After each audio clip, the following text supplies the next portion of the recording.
I'm Carolyn. And I'm Anna. And we're two sisters who love handcrafting and figuring things out.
We are sitting out here on a sunny Monday afternoon in Northern California. It is June 8th, 2026.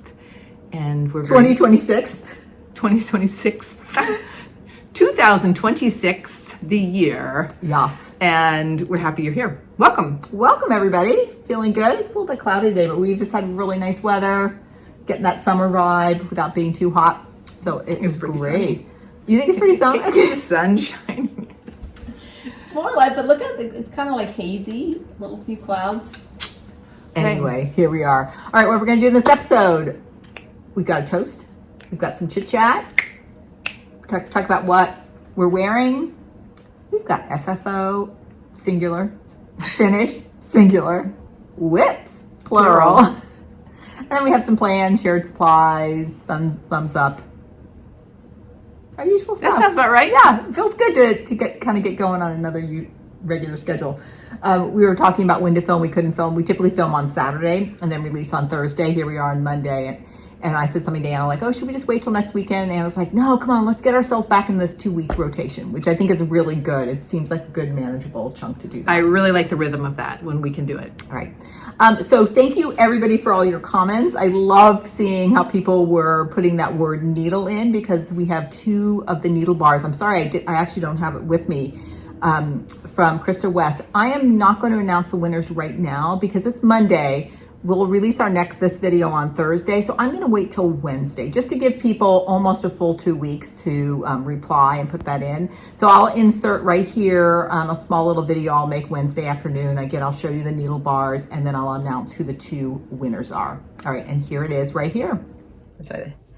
Hi, Future Carolyn coming to you. I have drawn the 2 winners for the Avlia Folk Embroidery Needle Minders. It's a lot of glare. That's your packaging. Let me pull out mine that I've been using. They're really beautiful, these needle bars. Okay, so I'll insert the person's name here as well as I'm saying them. Our first winner is Janine Gieb. And I apologize if I'm mispronouncing your names. So congratulations. And the second winner, let me pull it up here, it's on my laptop. The second winner is Robin Bunis. And here I'll put your name in the beginning of your comment. So thank you everybody for participating. We had a lot of fun comments about needles and needle minders. If the 2 winners will email me at we.r.curiouscrafters@gmail.com, send me your mailing address and I will pop these in the mail for you. All right, congratulations everybody. Back to past Carolyn and Anna. All right, congratulations to those 2 people, whoever you are in the future. DM or email address? Oh, I'll put that in the little video. Of course. But you're going to email me, and I am going to actually look at our email, which I never do. So I know we often say, I don't know, like 5 times a year. Okay, we're going to start looking at it more regularly. Yeah, but it's just like between work email, home email, Instagram, YouTube. I mean, at some point, there's just too many ways to communicate, and that's just one that we don't look at. So if you send us email and I'll probably reply to you in the next couple of days because I'll have to look at it.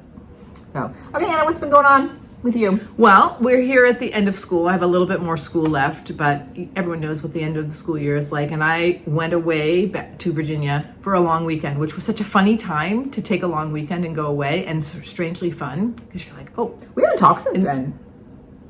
I haven't talked to you since you got back. It was very fun. Okay, good. Very, very fun. I would do it again in a second. It's a long flight for a weekend, a long weekend, but it was so fun. So fun. Had a great time. I'm going to use the word glorious. Yes. Good. And here at the end of school, it's such a fun juxtaposition of like, you're sort of using every minute of every day to finish up all the schoolwork, and also you can sort of start tasting the ease of summer, and you can just feel the potential of these weeks ahead. It's kind of like the carrot that keeps you going there at the end. Right. Yeah. And a little chocolate. It's nice. Good. Carolyn, Okay, I wanted to share one big thing and one small thing that's happened to me over the last couple of weeks. The first big thing is both Anna and I are participating in something called Color Camp that we're going to talk about a little bit. In fact, we'll talk about it next. But that has just been, once you hear about it, you'll know I have just been like all in, like super excited about it. So that's been really, really big for me. The small thing is I was going through our floss stash, because I'm kind of playing with, you'll see for Color Camp, but we have all these little I have little fabric charm squares that I've been using. And I'm like, oh, let me sort our floss by color too. So I was pulling out some of our floss. I did it for our Roxy floss. And I came across 2 versions of Storm Clouds by the Gentle Arts, and look how different they are. I mean, I'm like, and this is from Ye Olde Cross Stitch, which is probably the older color. Yes. And you just look at this and you go, is it an error? Right. Almost like it's on the wrong card. It's like, because this does look like Storm Clouds to me. It's kind of like blue and watery. And then this is green. This fell off its original card and someone guessed what it was. Yeah. Something like that. Who knows? But then you see... Yeah, there's a little bit of green that overlaps. Let me see if I can cover both our faces so it can focus in on that. There we go. So I just found this interesting and something worthy I wanted to talk about. I particularly wanted to share Anna. I'm like, how can I remember to tell her? But it just makes you go like, when you are using the called for, feel free to change things up if they don't look the way either the cover makes them look, which I know the cover can look very different, but if you're like, that's not a storm cloud, like, change it up. Because you do hear people talk about how dye lots, particularly for hand dyes, can change over years, and I think this is just such a prime example. I wonder how it feels for the designers when you have something in particular in your design and it changes. Yeah. And then you wonder if designers, since they're always moving forward, thinking about their next designs, if they're more thinking about, okay, what's representative now, and knowing that in some ways it is an ephemeral materials list. Okay, I like that image. I think that is true, and that is helpful. Yeah, and then so think about the materials list, particularly for older patterns, as a suggestion to the intelligent. As my husband had a boss that's what he would say about traffic signals, like stoplights and everything. He goes, they're suggestions to the intelligent. So you just zip through a red light. I'm not advocating for that, but I am advocating for this. Right. All right. So let's get to our toast. Let's just start with the toast and then explain why we're toasting. Yes. To Color Camp. To Color Camp.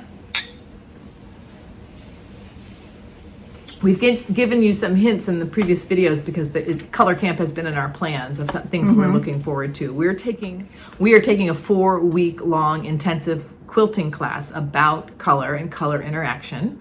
The instructor is Tara Fonin.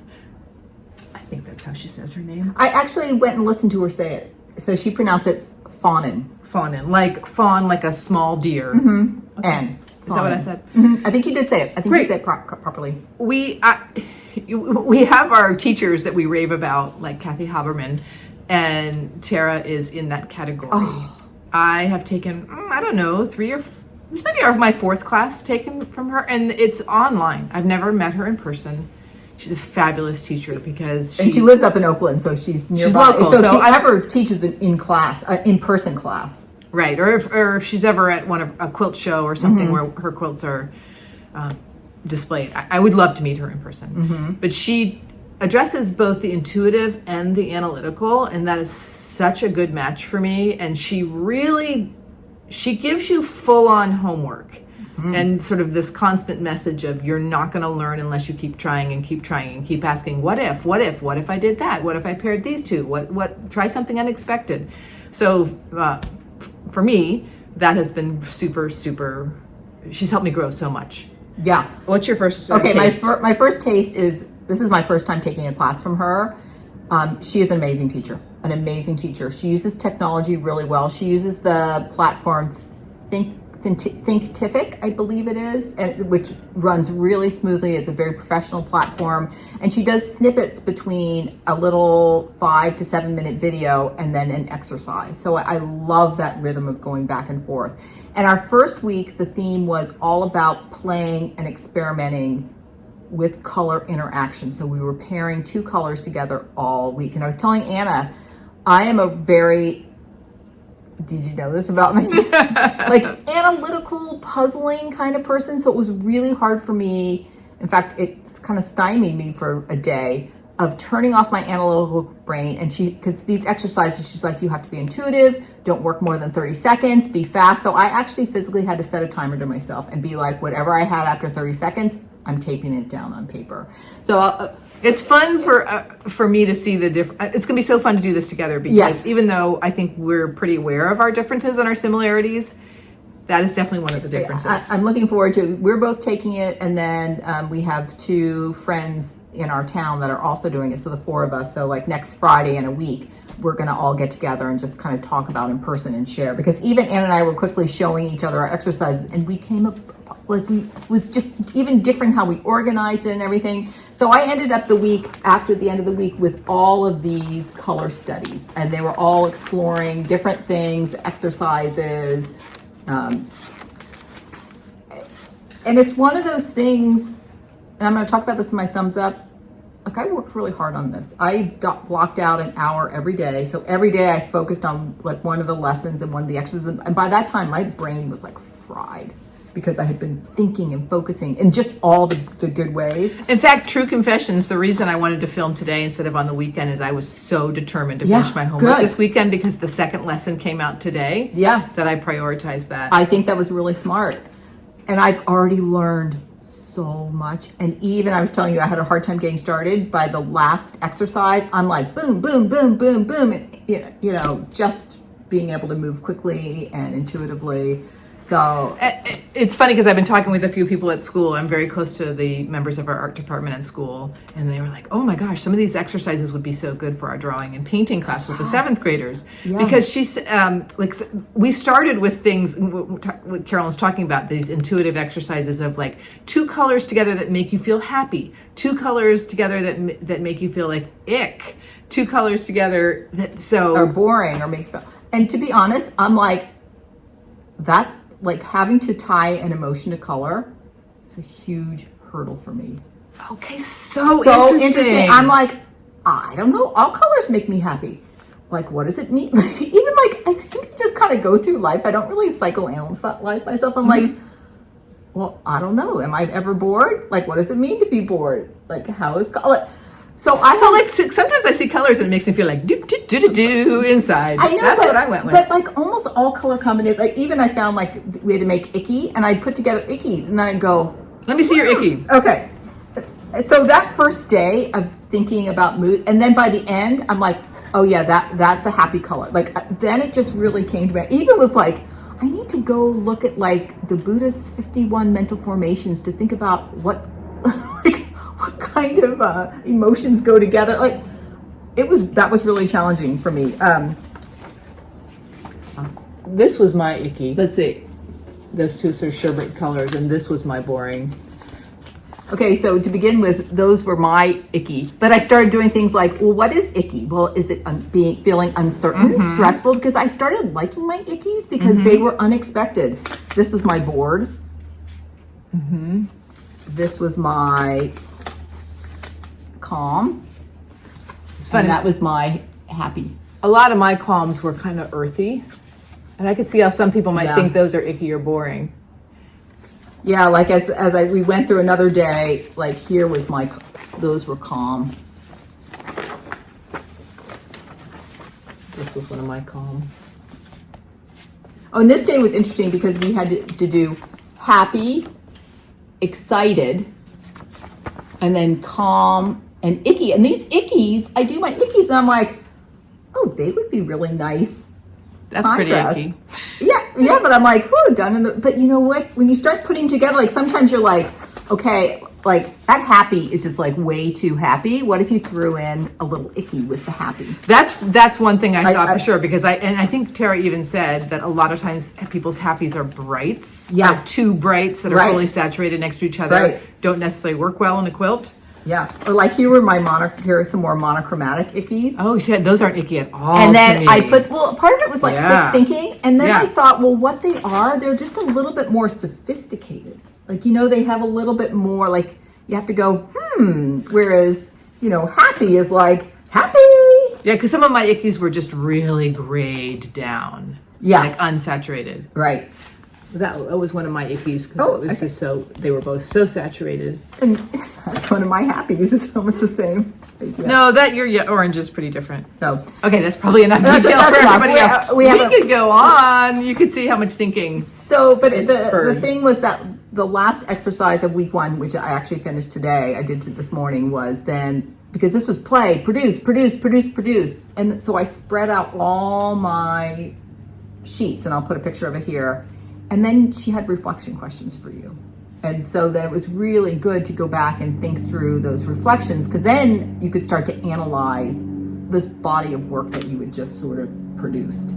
One pattern I saw was that I was liking complementary colors together if one of them was, so it's like complementary and then move over one to an analogous. That combination was very pleasing. Okay, because I found one of the things that I really loved when you're looking at contrast, we did one day was all about warm versus cool. I loved the warm cool when they were not complementary. So sort of that same idea that they were like, and I also found like related but a little off. But that warm cool. And I also found I really loved the colors like yellow green, green blue, the colors that were between 2 of our 6 main color wheel colors. And in fact, I found yellow green to be so versatile. You could make it look warm, you could make it look cool, you could make it look icky, you could make it look bright. That's actually the color, one of the questions was what part of the color wheel are you drawn to? Yeah. That's my first part that I'm drawn to, yellow green. That sort of surprised me because I thought you'd go orange. I think of myself as warm colors, but after this week, I'm like, I kept going back to the yellow green when I wanted something to pair. So, but I love that yellow green with the orange. That looked really good too. To color camp. You can tell that was you. Maybe you fast forwarded through all that, but I know when we talk about it next, it'll be in a segment that's very noticeable, so you can jump to the next thing, because I recognize that this is not for everyone. But we're on fire on and it we haven't talked about it yet. So I think you're seeing our set. So in fact, we were very restrained, so you can thank us for that. To color camp, to learning. To Tara.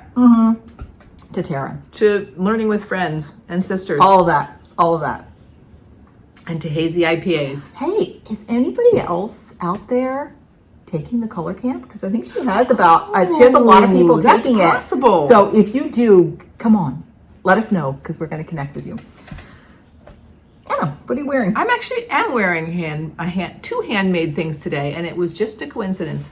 This is my Alice top. That's one of my favorite tops. I love the fabric. Yeah, it's a rayon. I love the sleeves. Yeah. It's a great summer blouse. It's by a company called Tessuti Fabrics. Highly recommend. And this is my uniform cardigan made by Matter. Who is that? Carrie. Anyway, I'm not going to be. It's from an old book that's out of print, where I sewed both a tunic and knit the sweater, and they went together. It was great. It was really great fun back in the day. Right. I know this is the same yarn that's a sweater I just finished that has the color stripes in it for that. It's great yarn. Carolyn? Okay, I'm wearing my Clockwork shawl that it was in progress last episode, but now it's finished. It's blocked. Yep. I'm going to take it off in a minute because it is a nice big. I'm like sweating. And the gray is looking less green to me now. I think it was the light for that. As always, wool blocks out so beautifully. It turned out, it's a nice, I know, it's a nice large shawl, and it is going to be such a versatile winter shawl because I can wear it inside, I can wear it outside. There's even, I found there's a way I could put it on that I could match kind of the ends so they were looking similar, and I'm like, ooh, put a little pin right there. So this is gonna get a lot of wear. And one of my goals of this color combination is I've seen some sweaters recently where it's a pop of a bright color against a neutral. So I kind of like how vibrant. Now we can call this, this a red purple. And against a gray. A warm purple. A warm purple next to that gray. Just feel it. So Seriously. you have a little fabric doodad on you. I'm finding those all over the house because we've been like with all of our swatches. Like when I quilted more, like the big joke was a quilter's handshake is like, oh, can I take off that piece of, oh, it's a beautiful yellow orange for that. So this Clockwork shawl, the designer is Stephen West, and I've knitted in a yarn, it's called Shetland by Harrisville Designs, and the colors are aster and charcoal, and I knitted on a US 6 needle, and this is one of my new FFOs for knitting. I've been on a real knitting jack, like big time. We're gonna see a lot of knitting. You just make beautiful things. I don't wear knitted objects very much myself, but I admire them on you. I think one of the reasons most of my student once pointed this out, almost all my clothes are solids. Like this is a stripe I have on today, but I wear very few patterns. And I think part of it is because I like the hand knits to be like the accent, or I like to have sort of my clothes as a backdrop. Right. Or for those. It's another way we're different. And I can wear wool all the time. All right, Clockwork shawl. All right, our fully finishes. I have fully finished my Light the Way ornament, and this is from Hands On Design Ornament Club. And it was totally FFO'd. And this was my May FFO for my 12 and 12 ornament challenge. It's a 36 count scrap of linen, and it's just my own conversion based on some Christmas colors I had from a different project. All right, I don't think we can wait till the end of the year. I think you need to do a mid-year, spread out your. Nope, we're waiting because it will be really fun.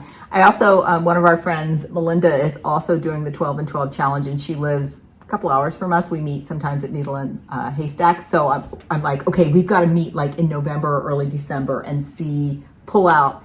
Now, maybe if she's up for that, maybe we can film that because it would be two people's ornament. Love it. All together. This, again, I cannot speak highly enough of Kathy's Patreon, her tutorials. We learned this piece, the goal, and again, this first series of 5, everyone's a different shape. So we've learned how to lace this dome shape, and we had to lace both our front and our back fabric, and I feel like my lacing turned out great. And she just gave such good instructions. Like, I feel like it's really smooth. I like that a lot too. It's a very pretty curve. I also feel like I went over a tipping point of, like, she sews the sides together, and I had this epiphany. I started, and you can see, and then all of a sudden it got so much better. You're putting it a little bit inside the... I had the epiphany that it's a lot like if anybody sews knitwear and yet uses the mattress stitch, where you're kind of inside and then you pull it tight, and when you pull it tight, it goes blip. So I think I'm getting inside a little bit more. Yeah, it looks I think really good. I used a longer needle. And then I'm also not afraid to pull it tight. Like, I'll take like 3 stitches, cinch it, 3 stitches, cinch it. So in fact, I do see a difference. I don't even feel like I need, I was showing Anna, let's see, this was my first side. Let me cover my face. And then this was my second side. I don't even feel like I need a trim around it. And the first side doesn't even look messy. You can just see the stitches. Oh, if you look, I mean, and it's going to be like this, like who's looking? But I do tend to like a very simple finish. You do, don't you? So being able to do that, I mean, and I do also like that simple trim around it, but like, again, like just that really simple ribbon hanger for that. I like it. So I have my June stitching. Sorry, I have my piece ready to FFO for my June FFOing, and I have my idea of what I'm going to stitch for my June. So, it's the FFO. right, for finishes, I have a knitting finish. I've been going through my studio and finding old things because I'm trying to get all of my materials and projects and things that I'm working on in an accessible place, and things that are more long-term storage in my room. And I've been coming across all these knitting projects. So this one was Gamaldags by Helene Magnusson, and she's an Icelandic knitter, and I'm making the cardigan. And I pulled out my box and it was completely done, except I hadn't cut my steek. And at the time I was knitting this, that would have been my first steek. So I must have just completely stalled out on it. And this would have been like a long time ago. Since then I've steeked like at least 3, maybe 4 sweaters. So I'm like, I can steek this. And it was done. It's done like in 2 days. So I still haven't sewn. I picked my buttons out. I still haven't sewn it. So pretty color. Let's see if you can maybe sing from the back. Yeah, it's easier. It's the color work at the top. And then once you steek it, then you put on your button bands. And you can see, here's where I reinforced and cut the inside. You can see it right along there. Now, when you tried it on, how is it looking? So it looks good. It's a longer, it's a heavy sweater. And I think that was part of it too. When I was done, I'm like, am I really going to wear a longer, heavier sweater? But the answer is yes. Like this last winter, this might be a sign of us like pre-retirement. We like turned our heat down. And so our house sometimes got cold. And I'm like, I already have this visceral feel like, oh, when our house is cold, I'm putting this sweater on. You can just keep that draped in over the couch in the living room. Exactly. So this like your blanket. This felt really good. I picked my buttons. I went to a needle studio yesterday and got buttons. So those will be sewn on really soon. What color buttons? That was really hard because I was of course hoping for this blue, and nothing close. Everything else would have been like icky in not a good way. So I ended up picking one that is this little bit of the orangey brown. And it's pretty light looking and actually has some cutout design in it. So I think that'll be good. Great. Sometimes I like to go, Needle Studio has a good selection of buttons, and I go and I just say, pick the best one. There's nothing perfect, pick the best one. Mm-hmm. This yarn was called Local by O Wool. And O Wool was a young woman who was based in the Philadelphia, New Jersey, and she was very into sustainable, everything was organic. She bought this is alpaca and wool from local farmers and had it milled. And then also like environmentally friendly dyeing. It's not naturally dyed, but her business closed like in, I don't know, the end of 2022, something like that, whether it was COVID or it wasn't sustainable. But the yarn is really a beautiful yarn. You can, when you feel it, it just feels, I don't know how it's gonna feel for you. Mm-hmm. All right, so this is not quite an FFO because I haven't sewn my buttons on. Next time you see this, it will be like December. We'll be filming at my house with the heat down, and I'll be wearing it. All right. Good for you. Getting through your stuff that you find. Yes, and I have another one later. Okay, now let's get into our cross stitch. We're going to do our whips. And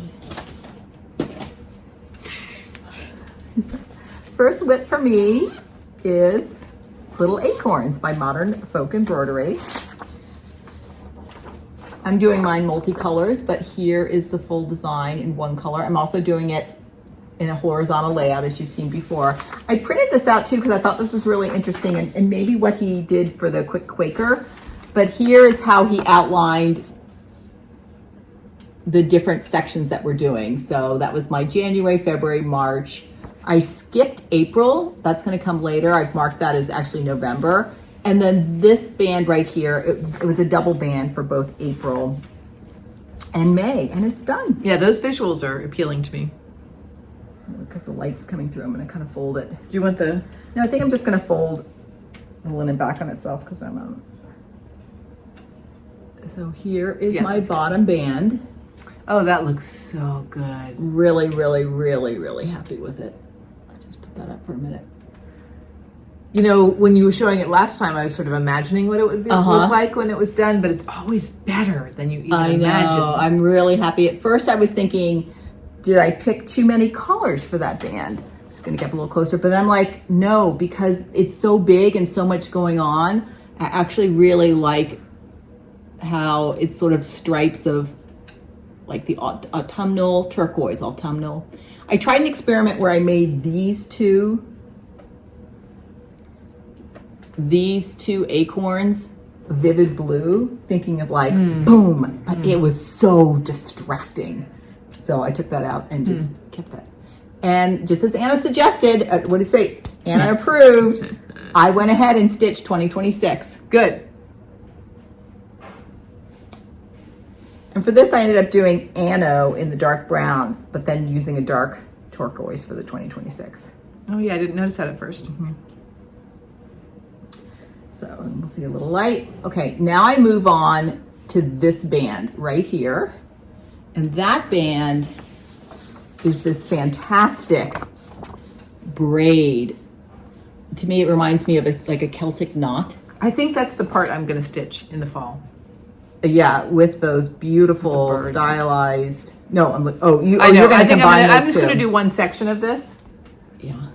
And I picked for that palette, my starting palette is going to be, I always have the brown in there.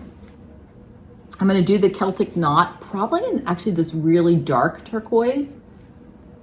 And those will be the knot. And then the accents will be in these sort of, can we say ready oranges? Cool oranges.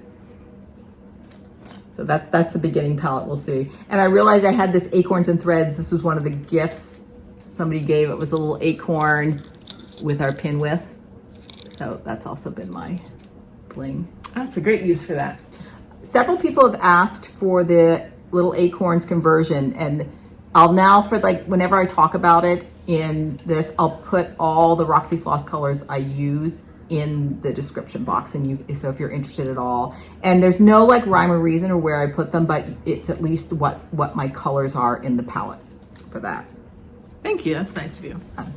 Okay, so I'm super excited to start my June stitching, and I think I'm gonna keep up with this. I think you are too. That's why I want you to put 2026. I know, because I was like, oh no, I want to really put the 6 in. I'm like, no, because he also gave us some grace because he knew a lot of people also do the holiday countdown that starts in December, so it's an 11-month sale. So we also have that little extra. Oh, for sure then. Month.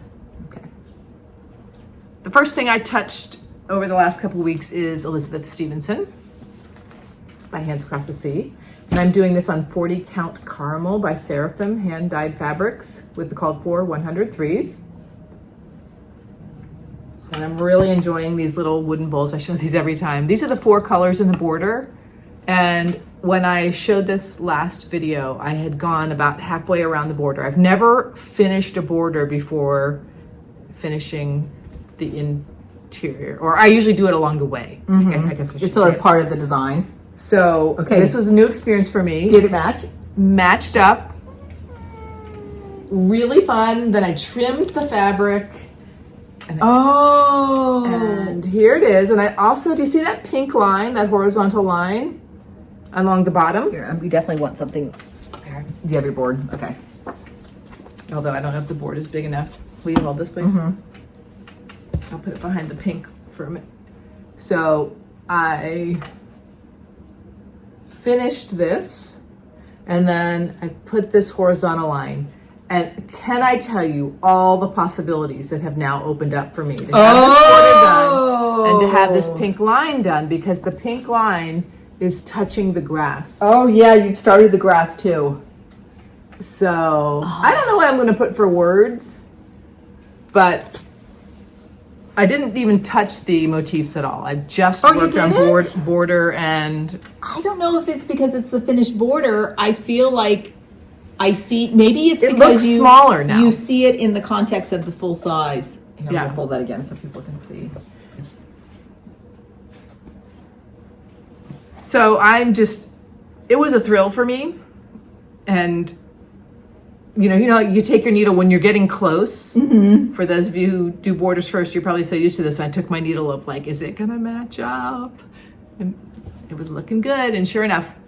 And sometimes when I do that, I'm so excited. I start moving my needle fast, and then I'm like, oh wait, did I jog it? Is it still? Yeah, Anna. So Yeah. do you think you'll come down and like start working on the house and the grass? So I do think I will, because that is the densest part of the pattern by far. I think it will be wise for me to keep chipping away at the flowers in the border. Go ahead and start this grass, and then pop up here to do these motifs, which I've had so much fun with. These colors are really spectacular. I just want to see if we can get a close up of like this. And by the way, there's no way I have enough silk. Like, there's just no way. And what does Brenda say? I'm a thread waster. She says of herself. I think I'm a thread waster too, but I just. And that's neat to be in like the tree. Yeah. And this one is like I have a second one of this one, but there's just no way. So I gotta head up to Needle in a Haystack and make sure. And did it call for just one? Yeah. Yeah, we must be. Okay, just look at that. It's so beautiful. This is you're gonna do this. Because even I am gonna do this. Like, look how pretty Anna has like a butter yellow wall. I'm pointing I at guess it you right can there. see a piece of it there too. By the way, I realized these are complementary colors. And think of the change in value that you have there. Right. Okay, just one side thing. I've been going around the world going like, past this guy, riding my bike, and I pass this guy on a bike, and I'm like, oh, his shorts are kind of icky. He had like a bright orange, but then like a muted yellow ochre, and I'm like, oh, it's like desaturated and then highly saturated, or I'm like, oh, that red car is on the red side and that's on the purple side. Like, yeah.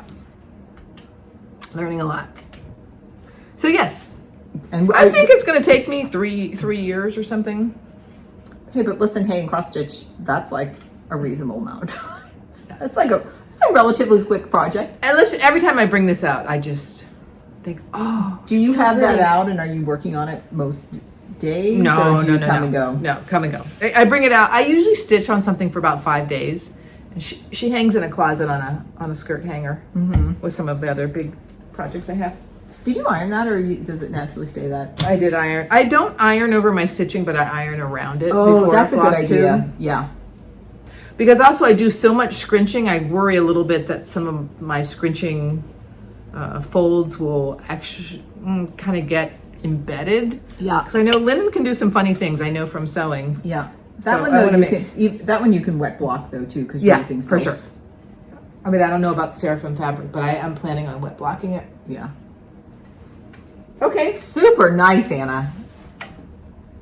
My other piece is still. Hey, what do you have next? My next whip is Dot the Bird. Oh, good. Here's a photo. And it's by Kathy Barrick. It was one of her, I think, very popular market releases. And this, here's my progress. Last time I showed it, I think it was a couple episodes ago. And this is really, I might need your board, Anna, if you don't mind. Let's leave it here. Yeah. This is just a comfort stitch for me. I just love working on it. So I'm getting to that point where it's going to be pretty close. Yeah, where I'm going to be finished. Yeah.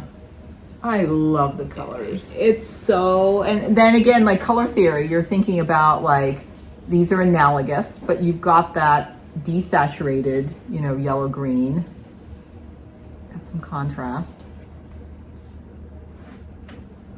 And these, I can't tell you how fun these little circles are, or octagons. First of all, it's fun to stitch the outline because once I'm like, oh, that's a 3, blah. I can just go boop, boop, boop, boop, boop, boop, stitch it, and then filling it in, it's just like this little, it's the perfect amount of a color. There's that comfort stitch part, right? Yes. Right, it's just kind of predictable and relaxing. And the bird's gonna come down, these that are cut off right here, her tail will come in there.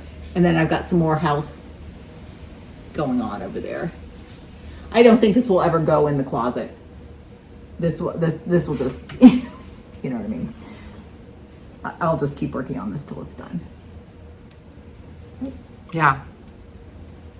That's a happy stitch. This is a happy stitch. And hashtag Kathy Barrick and comfort is one of those ones that you have to think a little bit while you're doing it, but there's also plenty of times where you don't need to think and count.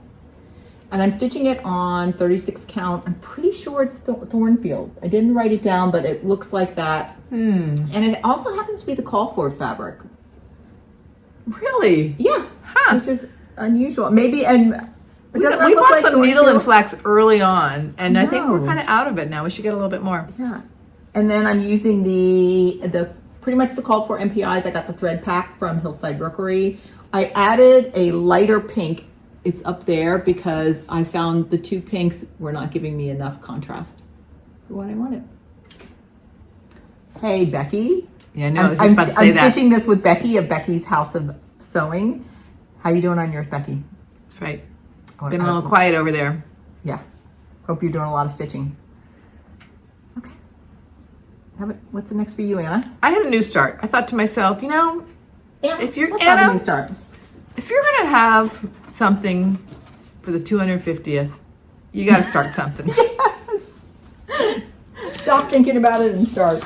So I actually started this last summer, Patriotic Quaker 1776 by the Proper Stitcher. And you want to hear something funny? I can't find it. I'm a pretty organized person, but I can't find it. And I might have thrown it away because I didn't like the way the thread was looking on the fabric I chose originally. Do you remember, was it 36 count? I wonder if it's in our linen box. Did you put it away? Maybe. So I restarted it on actually one of your abandoned projects. What's good. The Teresa Kogut, the bird, the folk bird or the folk flower? Yeah, and it was the one that was exclusive to Kitten Stitcher. Oh, so, that looks so good on that. Okay, let me just hold it up. I was going to hold the threads first. Whoa. So I'm like, Anna. I want the white to pop. It's grits.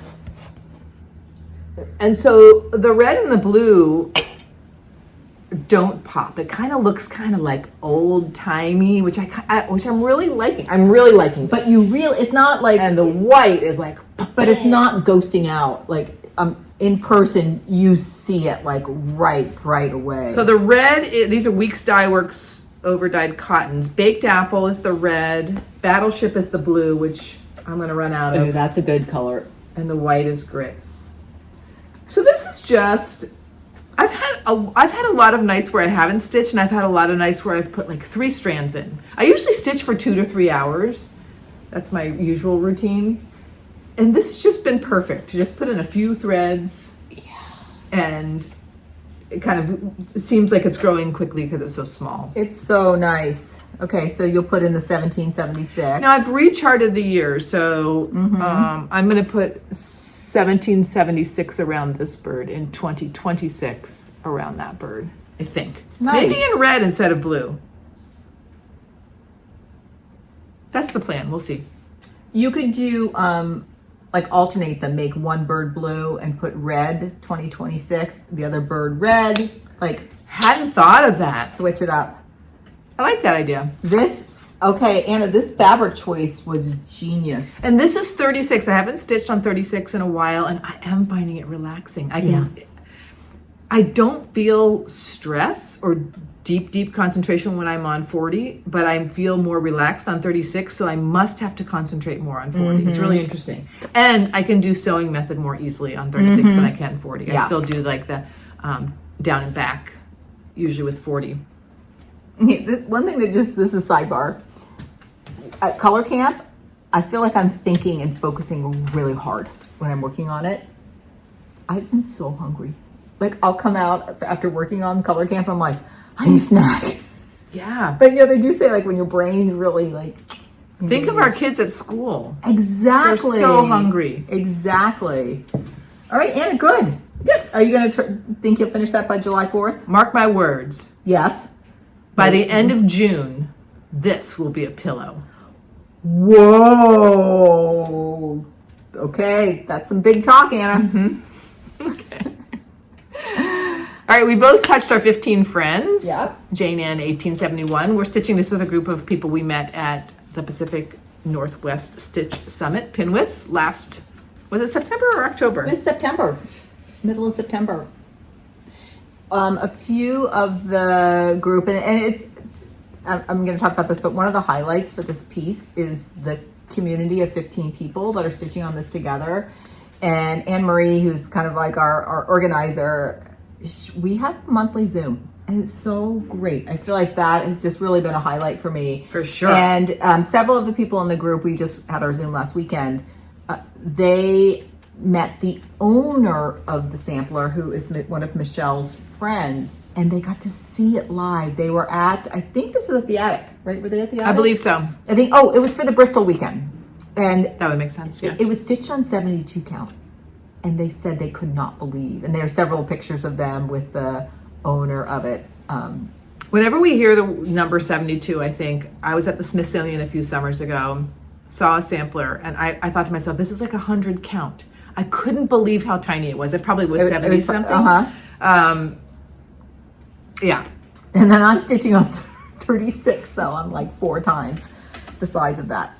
Okay, so here is where I am, and I'm finding this is like sort of a slow burn for me. It's not something I What do you mean by slow burn? It just, I'm making slow progress. Okay. Like it's just kind of going in the background. I find I don't quickly pick it up like I might dot the bird, but every time I do, I really enjoy stitching on it. And I've gotten down to the motifs down there, so I'll alternate. I'll do some alphabets for a while, and then I'll work on a motif.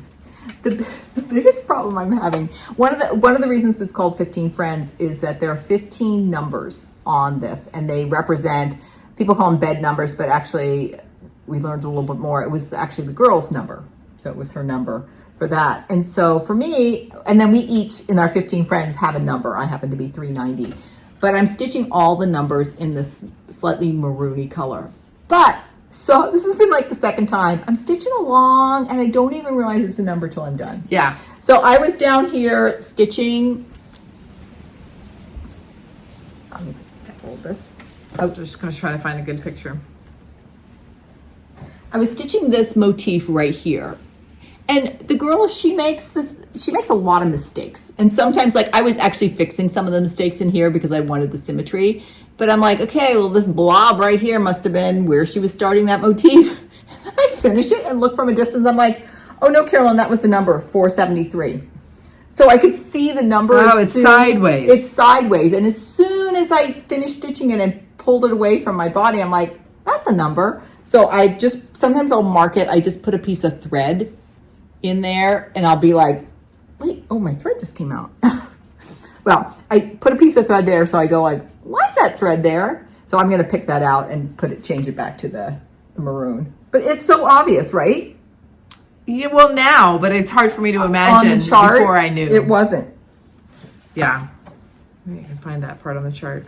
And for this, I'm stitching this on 38 count Irish coffee. And it's a linen from Legacy, and it's a Ricamo linen. And one thing, and kind of Anna, as you were saying, this is to me, a very heavy linen. Yes. And I feel like it's tightly woven, even though it's still only 38 count. So I do have a little harder time with the sewing method of scooping and finding the right thread. So yes. I find I have to do a little bit more of the up and down, which is a little bit slower for me. And that might also be why I don't naturally like pick this up to just be like, oh, I bet that is related. Yeah, it's a little bit slower and more tedious. But then once I get going, I'm really enjoying it. But it is a different rhythm. And I'm using, cute little. I have 4 different red 103 or Goblin silk, and they're just slightly different. Hello. Going down. And you can tell this is my primary, but I'm just mixing in the others, and I'm just hoping it just adds some sort of variation. I'm really no rhyme or reason, and then that's my darker color I'm using on my numbers.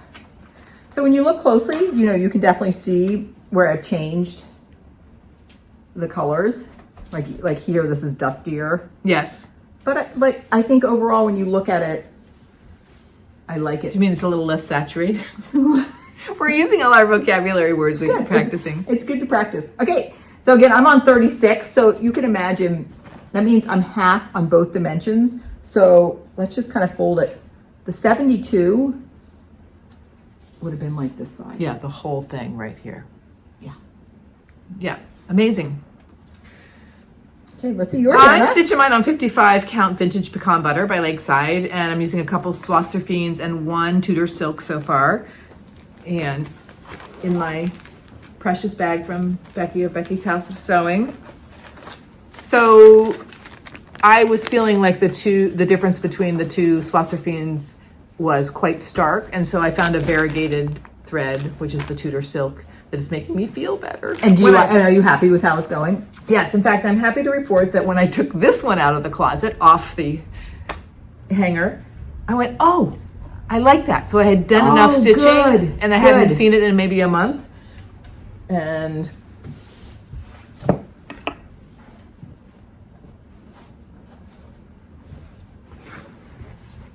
I think as it continues to fill in, have you made it all the way across? No, it's going to go to about because even yours is significantly it's quite smaller. Right.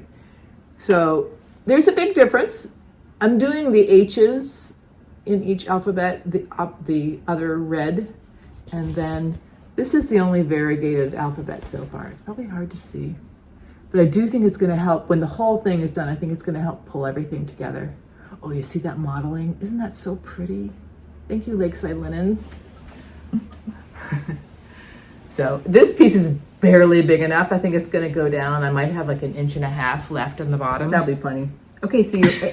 No, well, and actually somebody, who was it that had a question? Oh, Julie. Somebody recommended you could always sew on another piece, and then if you needed that to lace it. Exactly. So I definitely have enough to do that. Okay, so you picked the H to be a different color. Right. Any significance in that? Oh, it's the initial of my last name. Okay, so you did that. Just for fun. That was one of the, I think that was an idea that I heard really when I first started watching FlossTube, and I've always wanted to try it. So just a little way to personalize. Okay, how are you feeling about the variegated? I'm liking it. I don't usually use variegated. For some reason, it's just acting as the necessary bridge for my brain between the two colors. And I have looked at all the FlossTube reds I can find, and I was really feeling stuck. And yeah, I'm happy with this. You know what it does? It mixes the two without you having to think like, does this letter need to be this color? Does that? It just lets it flow and see the two colors, the two different values next to each other. And I'm finding I'm saying like building these letters, these chunky letters at the top, there's a lot of them. They take me like 2 to 3 lengths of thread. They take a while. Yeah. And so if I do a letter or two a night, it can sort of feel like a slow process. Burn. Okay, there we go. Mm-hmm. I just wasn't sure what you meant by slow burn. But I'm seeing like, oh no, this is growing. This is probably gonna be the other people in the group are trying to finish it in a year. I think it's probably more of a 5-year project for me, realistically. I'll be curious. Some people in our group are very far along and will finish it. Part of the idea was that the next time we came to Pinwis, we would all be done or all finish it at Pinwis. But I think not everybody's going. Like I know we can't go because it changed to Labor Day for this coming year, and we both had conflicts. So as soon as I heard that, I'm like, okay, I might try to finish it for the following Pinwis. Yeah, I might try to do that too, but I don't know unless I really get going on it. Yeah. If I'll make it. I also really enjoy stitching alphabets because I love once you get started on an alphabet, then you start to anticipate. Yes. Or you're like, oh, it's just the down bar or the loop-de-looped. Mm-hmm. So 15 friends. 15 friends. And I really enjoy it. We used to do a lot of the same projects side by side concurrently, and we do much less of that. I know. So it's fun for me to have at least a few things. As we're developing our own styles. That's right. So it is, you're right. It is, and it's fun to see how they're different. I also really like doing something with you within a larger group of friends. I guess Color Camp is like that too. It's really fun to have the sister relationship and then also have these common friends. Life is good. Life is good. Can you pass me your board, please? I just like this one's going to definitely show through. All right, my last cross stitch whip is Do Dragons Fly, which is a hands-on design. It was Kathy's Spring Mingle class, and I'm still stitching mine. The recording for the class goes away if I did my math correctly this Saturday. So in about a week. So I'm not sure I'm going to be done.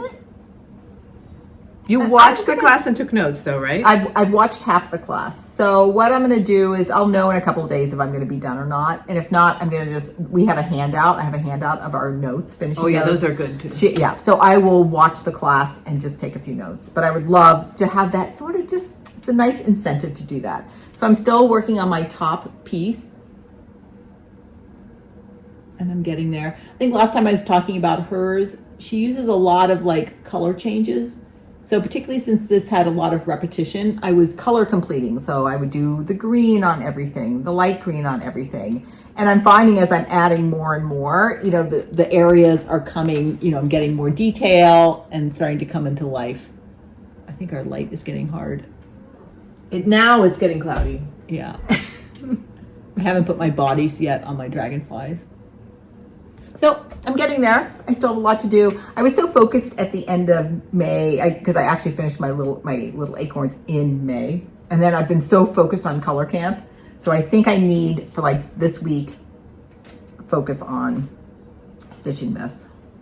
It really hasn't registered to me at all that it's June, even though we're a week into June. I know. I don't know. I know, because we're going on a joint trip at the end of June. Just incredible. So that's making good progress. I'm stitching this on Hibiscus by Fiber and a Whim. Everybody picked different fun colors to stitch this on. I'm pretty much using the called for DMC. I am tweaking a little bit. It does not have a lot of contrast.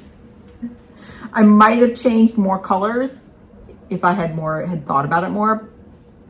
But for me, the main goal of this piece is the finishing. Yeah. And it's because it becomes a 3D like pin cushion for that. So that's good. fine. And with that, 2 dragons fly. Right. And you have a knitting whip? And my last whip is knitting whip. This is another one. I haven't showed it the last 2 videos because I had a lot of knitting. Another one I found while going through my closet. And this is called Stripes. Stripes. There's a lot of R's there. Asa Tricosa. This, and I know why I got stuck. When I pulled this out, I was just barely at the top here. This thing is a dense technical knit. It is not for the faint of heart. What makes it that way? You have 3 balls of yarn going. Okay. There's striping, there's edging. You're knitting your edging on your sweater as you're going along. She's one of about 3 designers I know that have engineered a way to have a set-in sleeve to have that be part of while you're knitting your yoke. Cool. And this is really cool because set-in sleeves make for very good fitting garments. But if you have to knit it and then sew it in, there's this thing called the sleeve cap that has to fit your armhole shaping. It is really very challenging as a designer to design. And as a knitter, if you are off at all and then you've got to sew it into this armhole, that is also not for the finger. Yeah, a set-in sleeve and sewing is also a tricky thing at first. All right. So here's where I picked it up. I had to do detective work to figure out even where I was in the pattern. I like the color combination.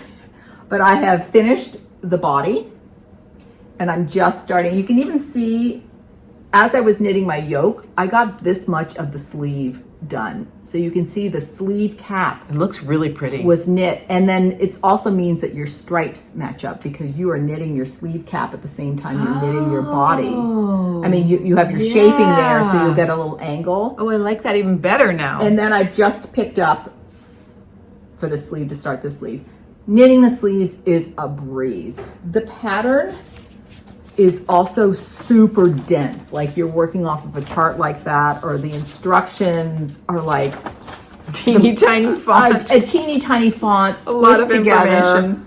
The way she did her buttonholes, if I was going to do it again, I would have made it up my own. They were intense, and I don't even like how they turned out. They're fine. They're fine, but I'm like this.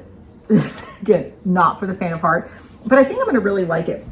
The yarn I'm using is by a company, Shibui. We were just talking about them last time, how they're out of business. And this was their Pebble. It's really, really fine. So the sweater, just feel how light that is. And it's 48% recycled silk, 30% 36% merino and 16% cashmere. I like it. So it is really, in fact, you can kind of even see how airy it is. It'll be full long sleeve or 3/4 sleeve? I think it's going to be pretty, I like bracelet where it stops about here. I don't like a sleeve to get in the way. So this will be a fit. I also already picked my buttons for that when I went to get buttons for the other one. So that was good. So that's, let's see, Brooke sweater. By the way, I think I put a little note that Olsen big cardigan, maroon cardigan, my daughter-in-law loved it. And we happened to have sort of like days that were not super hot. She wore it like every day for like 6 days. Oh, every time I kept saying her, that was her sweater. Oh, I want to see it on her. Because she's so petite and she likes to have sort of like a slouchy sweater. It's often like coming off her shoulders. Like she often has a tank underneath it, and maybe it's even like wrapped around like this. So she wears it well. So she loved it. So I finished that. I mean, I've been pulling out these old knits and getting them done. Feels really good. It's great. So I think that I'm done. How many more are there? That's it. Oh, I actually have a crochet blanket that I have, and then a couple other like blankets that I found that I think I'm gonna finish. But it's felt really good. It's awesome. Really good. Plans. All right. As I have previously declared, I'm finishing Patriotic Quaker 1776. Not only finishing it, it's gonna be a pillow. Yes. And we're gonna get to the end of June, and it's like, I don't feel well. I don't want to film today. Can we film next weekend? Let's do it next weekend. I want to go back to Fancy Tulip, which didn't come out this video. I want to go back to Elizabeth, which I showed this video. And then I have a couple of ideas simmering. So I don't know if this is going to happen between now and the next video, but this idea keeps popping in my head. I saw Doreen of VD Stitches stitching Kathy Barrick's Pretty as a Peacock. It's an older Kathy Barrick pattern. Well, I actually don't know what year it is, but it's not very recent. And I saw it and I'm like, I want to stitch that bird in that basket and make it an animal cracker. I keep looking at patterns that aren't animal cracker patterns and wanting to do a pillow that's their shape. And maybe start a hashtag faux cracker. Okay. It kind of goes back to your idea, Anna, where you were doing the basket, the bowl full of baskets or something like that, flower baskets, because this would fit right in, that idea would fit right into that. And a long time ago when my daughter was born, I stitched, it was on Ada, a bunny. I think it might have had her name on it or something. And I did that. I made a little pillow that's the shape of it. I don't have no idea. Do you still have it? I have no idea where that is. I don't think I do. Wow. The other idea that's simmering is to pull out Fruits of Plenty. I'm ready to get that out and to do a big push on that. And all along, since the beginning of the year, I thought summer. So it might be like July, where like I try to stitch on it every day or something. I feel very disconnected to it. Every time I see it, I'm like, oh, I love the white on the dark gray. But it's 32 count. I haven't stitched on it in probably 2 years. There's parts of it I need to take out because I was messing around with a band and filling in a band, and I did it in 2 different ways. Anyway, I think it's time. I think it's starting to, I'm starting to get some promptings of like, I think it's time. Bubble up a little bit. Good. How about your plans, Carolyn? All right, I want to finish and FFO Do Dragons Fly for that. And then I have the June installments of my 2 things I'm doing of my little acorns and then my 12 and 12 ornaments. So I haven't started either of those. And so that will probably take up a big chunk. And I'm going to keep heads down color camp. I'm learning so much. And I forgot to add that. Yeah. And I really am blocking out like an hour to an hour and a half every morning and just doing it while I'm fresh. Because I feel like it's something if I don't keep up, it's going to quickly backlog, and I've already found like I cannot do multiple lessons in one day or in one sitting. Yeah. So we'll have more on that. We've got a few shared supplies. One of them is I went to, man, I'd love to go to a fabric store and just browse the bolts. I thought, I just want to have a little collection of red, white, and blue. I think I knew I was going to start this Patriotic Quaker. You're going to have to make a pillow. So, where did you go to? I went over to, what's the one in Sunnyvale? The one kind of off Mary, or not Mary. Don't bubble up. And then I went to Needles, of course. The Granary? Yes. Granary? The Granary. So I was thinking, okay, I found this. This was in a patriotic display. It's part of a patriotic line. And then I found this one. And I found this I feel like you have that one in a different colorway, like an This one? oranges. Yeah, or something similar. Like the back of... And then I was like, well, maybe the strawberries. I can't buy enough strawberries. Maybe that would work. And then I got them all home and I'm like, you know, I really need a dusty blue. These don't go at all. But I sure had fun. Like part of me doesn't care. Did you take that with you? No, I hadn't started it. Oh. Would this one work? Like they probably would all work okay, but here's my other shared supply. But I'm only sharing half of it. Is that this is the rickrack that I plan to put around the pillow, which is very unsaturated. Desaturated.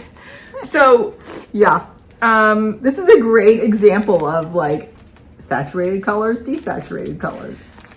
So I sure had fun. Like for the amount of money I spent on this fabric, you got that much joy. I got that much fun for sure. But what I'm probably going to end up doing for backing fabric is to just go ahead and look at my stash and find something dusty. Something totally. Yeah. Do I have anything dusty? I don't know. Yeah, I find I almost need to take my piece with me to the fabric store. Yeah.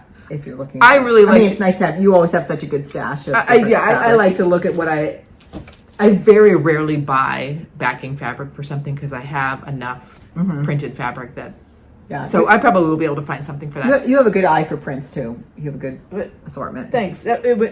So that was fun, but I don't know if anything I stitch is going to match. Your rickrack's going to be good though. The rickrack's going to be good. This was actually the called for rickrack. Oh, for the pattern. Nice. Yes. Storm blue. Remember that this yarn was storm clouds. Just kind of a stormy. So this goes episode. That goes much better.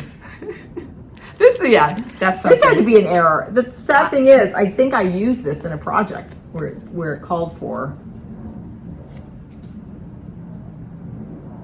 Okay. Storm clouds. I wish there was dates on it or die. You know how like yarn does dye lots? I wish they did something like that. Yeah, I wish that too. For that. All right, what do you have? Okay. First I thought I had nothing, but then I realized I did have something. One of this whole big theme of my year of bringing my creative ideas to life, it was was it my April or my May, where again, I've been going through all of my stuff and rearranging it and all that stuff. And I have these I must have gotten them at Target like 20 years ago, maybe even longer. They're these wire cubes that you put together with these little black corners. And I have 3x2. And I have those out in my studio. I use those so much because all these different size things can fit in them. Mm-hmm. And I'm like, I need more of those. So I ended up going to IKEA and just getting their simple, I think they're the calyx shelves. So I got they're a 3x4 and a 2x4 because I saw them one display where they're next to each other. So really I'm going to have 4 up. So it's going to be still space up top and then 5 across. Because I also had this older bookcase too. So all of that's coming out and the calyx shell. So that will give me 20 cubbies. It'll also be where I'm going to put my books, but I'm like, hey, I kind of like this idea of having the books, then I can also arrange them by like topic and stuff and move them around. Mm-hmm. So that, so I went to IKEA to see it. And I thought, I'll just get everything. And then when I started looking at the packages, it would have been like 150 pounds worth of, because they're pretty heavy and big. So I go, I'm just going to order it and get it delivered. So I got it delivered. It's only like $30 more to get it delivered. Yeah, it's pretty reasonable. And then while I was checking out, it's like TaskRabbit, like $80. And I'm like, check. I usually like putting these things together. But again, I'm thinking they're pretty big and I want somebody who knows what they're doing to attach them to the wall because they come with a wall attachment. So they get delivered on... Earthquake. Yeah. Oh yeah, we live in earthquake territory. And this is the room when I have granddaughters visiting. I set up little nests for them to sleep in there. So I want to make sure that those are secured. They get delivered on Thursday and then my TaskRabbit's coming next Monday. I realized that person is coming at the same time our color camp live Zoom is. So I'm going to reschedule. I'm like, I got a live Zoom. Can't be managing my TaskRabbit. I've got priorities. I got priorities here. So super, super, super excited for that because I have already started to rearrange some things and like I just want my materials and my tools and my projects that I'm currently working on. I want them in my face so that they're easily accessible and I don't forget to work on it, or I have it. I want it like there, because I'm finding as I'm working, I find one thing about my studio, I am just in there all the time working now. It has great light because it's set up. If I'm going to work on my color camp or do that, I'm in that room now. So it's a really peaceful part of your house too. Like it's pretty quiet. I was telling my husband I had never really been in that room a whole lot. It was our guest bedroom, and then when our sons decided they wanted their own rooms, one of them went in there. And it's always sort of been this extra room, or like my son's room, not that I would spend a lot of time in there. So now that I'm spending a lot of time, I'm like, this room has the best light in our entire house. It's in a nice big closet. It's a really good room. Good. Okay. So by the time our next episode, hopefully I'll have a photo. And then to fill in the cubes, I'm like, first I was starting to think, oh, what's all my different storage? I'm like, don't buy any additional storage. Like, you already have a lot of like different boxes. It doesn't have to match. And then as I'm putting things away, if I don't have the right storage for something, then you can go fill it in. Yeah, so, as the need arises. As the need arises. Exactly. We've got the Container Store, we've got IKEA, we've got Target. Yeah. Okay. Under our thumbs up, because we're at an hour and 8 minutes, which is timing. about the length of all of our videos. I just picked some sort of simple things in life. Okay. That's my category. A juicy peach. The peaches are starting to come in where we live, and sometimes my mom drops peaches off at my house. I love peaches. One of my other Instagram accounts is called Fresh Sliced Peaches. I forgot about that. And it was really cute. Mom was over the other day and she's like, okay, these peaches are so juicy, you have to lean over the sink and eat them like this. Really good. The evening light. I really like the more, more light into the later time period. And I'm one of those people that votes for let's keep daylight savings time. Love it. And then my third thing is meaningful goodbyes. We had some icons at my school retire, and it was really, really sad, but we have this tradition of people standing up and speaking to those people about what they've given our community and all the things we appreciate about them. And they're really, really tender and meaningful, and it was just, feels really good to say goodbye in a way that really honors the person. Good. Yeah, that's nice. Good. All right, those are all very nice. My 3 things are all related to the importance of doing hard things. First one is I went to our 8th grade promotion for the class of 2030.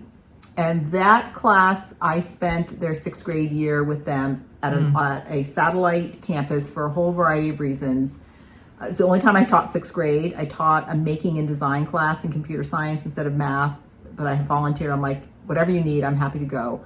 It was a really hard year, but it was one of my best years. And the kids, listening to the kids reflect on it now, graduating from 8th grade, it was really hard, but that class is so tight. Our school's about to do a remodel. So in fact, next year we'll be in a temporary campus, or a temporary village, on campus. So those kids, by the time they graduate... IE trailers, right? Yeah, IE trailers. Very few, like the smallest number I've ever heard are actually leaving. Because a lot of kids often leave after middle school and they go to public high schools, or if they want a co-ed experience, because I work at a girls' school. Very, very few kids left. All their 8th grade speeches were about how tight their community is and how they and also finding joy in little things. And I can't help but think a lot of that comes from that really hard year. Yeah. That was also super special. And it wouldn't have been like that unless we had done that hard thing. It was the same thing for the adults involved with that. But anyway, I was going to say they were on that satellite campus. They're on our old campus. They're going to be in our temporary village, the portables, and then they'll be able to come back to the new built campus. So this class, their school is not about a location. It's about people. Yeah. Really, really cool. Good for them. Yeah. Okay. The other thing about doing hard things, my other examples, I'm so proud of Julie, and she has a new FlossTube. So on Instagram and FlossTube, she's stitching by the numbers, and I'll be scrolling it along here. So she's just put out her second FlossTube, and a couple things. First of all, doing a FlossTube, particularly by yourself, that is a hard thing. That is like you're really pushing yourself, and she's done a great job. She's a natural. And then in her most recent one, she was talking about she participated or is participating in our color challenge that we did last summer, where it seems like so much longer ago than a year ago. I know, it was less than a year ago. We were encouraging people to take a black and white of your what you're stitching and then do your own color conversion. You have to go watch her second episode because she talks through her process, and she picked like a huge Teresa Kogut piece. She was inspired by a calendar, and she went through many, many, many iterations to find just the right combination. And it is stunning what she did. And it's like, it's important to do hard things because what comes out of it is really incredible. And then my last example is just color camp. Color camp is hard. And in fact, I had a little hard time like getting going because it was hard. But I've already learned so much. And about the same time, I get this email, I think it comes either weekly or monthly, from a person, and he'll talk about a concept. I've talked about them before. And his most recent concept was called super compensation. And it was about the importance of doing something that's stressing your body, your mind, and then taking a break, relaxing, and those things together maximize like your growth and your potential. I mean, the obvious thing is like exercising, like interval training, pushing yourself hard, resting. But I think the same thing is done, you know, working really hard at something and building a strong community that comes out of it, you know, or intensely going into a project, you know, thinking about color, resting, and then this increased creativity. So don't shy away. I think thumbs up to doing hard things. And fresh sliced peaches. Okay. All right. So good. I'm looking over at my draped samplers and just thinking, it's looking good. Yeah. Looking good. Let's keep stitching, everybody. Yeah. And until next time, happy crafting. And stay curious. Bye. Bye everybody.